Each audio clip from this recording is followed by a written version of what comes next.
What is up, guys? My name is Ebenezer Frimpong and welcome back to another fantastic video. Now, what is today's video about? Well, the topic of this video is actually something that I've seen other e-com entrepreneurs talk about here and there in their videos, but no one has really made a full video discussing it. And it's actually something that I go over in my high ticket dropshipping course. And you guys can enroll in the course with the very first link in the description at $97. The course is gonna close soon for updates. I'm actually redoing the entire course. And once it reopens, the price will go up. If you join now or you've already been enrolled in the course, you do get free access to the new one at no additional cost. So that's something that you guys could think about and join. But anyway, let's talk about the topic. Well, simply put, should you use an 800 number or a local phone number for your e-commerce business? And this video is actually going to answer that question, and it's going to make a lot of people who've been DMing me with that question on Instagram very happy. So without further ado, let's roll the intro and get started.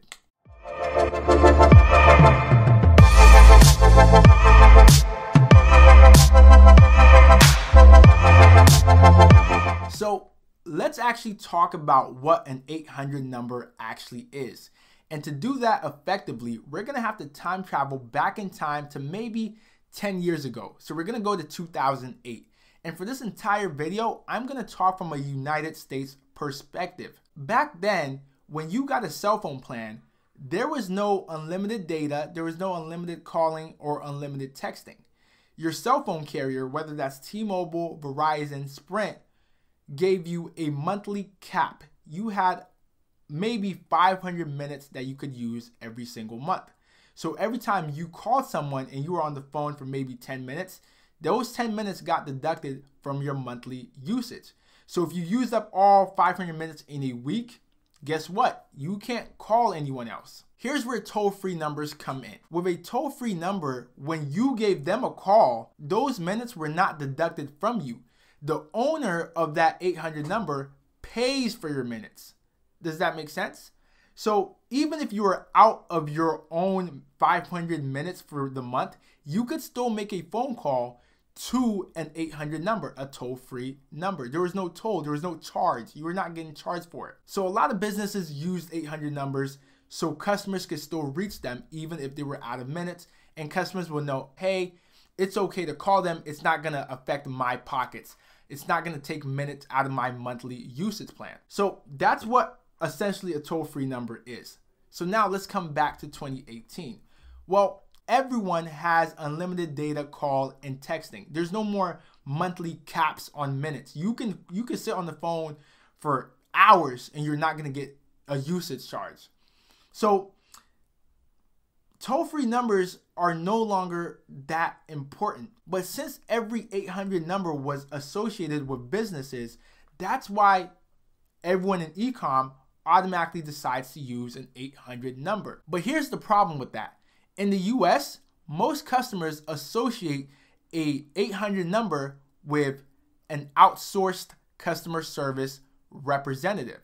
So when a US customer sees an 800 number and they call, they're already expecting that the person, the representative that's gonna answer that phone, to have an Indian accent or be in the Philippines. In the back of their mind, they know that they're not going to reach an American citizen. They're not gonna reach someone who has no accent. And that's actually something that American customers are actually sticklers about. They would prefer to speak to someone in the United States that doesn't have an accent. It sounds terrible, but that's the flat out truth, okay?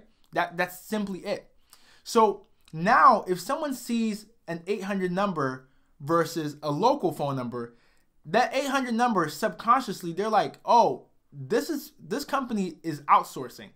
This company is gonna have someone in India or the Philippines answer the phone. Versus if they see a local phone number, they're immediately gonna say, oh, this is a local company. The person who's gonna answer this phone is gonna speak perfect English, no accent, and I'm gonna have a great customer experience on the phone. Even though if they would have called that 800 number, they could have still had a great customer experience, they would prefer to speak to someone locally here in the United States. And that's why my answer to this question is, you should not use an 800 number for your e-commerce business.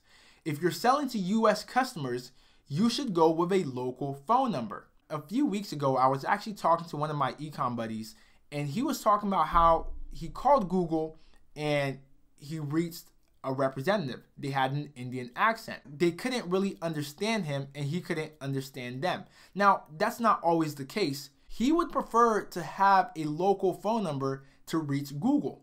But yet, for his e-com business, he has an 800 number. It's the same thing. The same way he's feeling when he calls Google and calls an 800 number is the same way customers feel when they reach your site, go to your Contact Us page, and see an 800 number. If you have the option to use a local phone number, use a local phone number. For example, the address on all my stores are Columbus, Ohio. So the phone numbers for them is 614.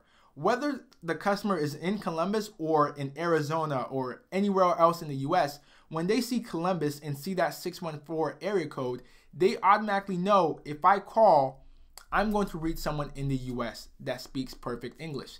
Now, I don't have to have someone who speaks perfect English answer the phone. The customer automatically assumes that, which is good news for you. So that's really my answer for this video. Use a local phone number for your e-commerce business, for your Shopify store. Use a local phone number. Use a local phone number that matches your virtual address. So if you have a virtual address in New York for your store, make sure the area code is a New York area code.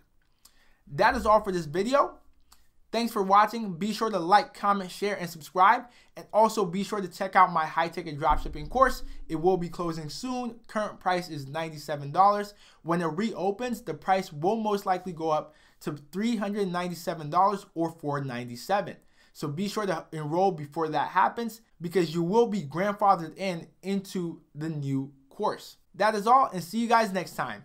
Flying from the north.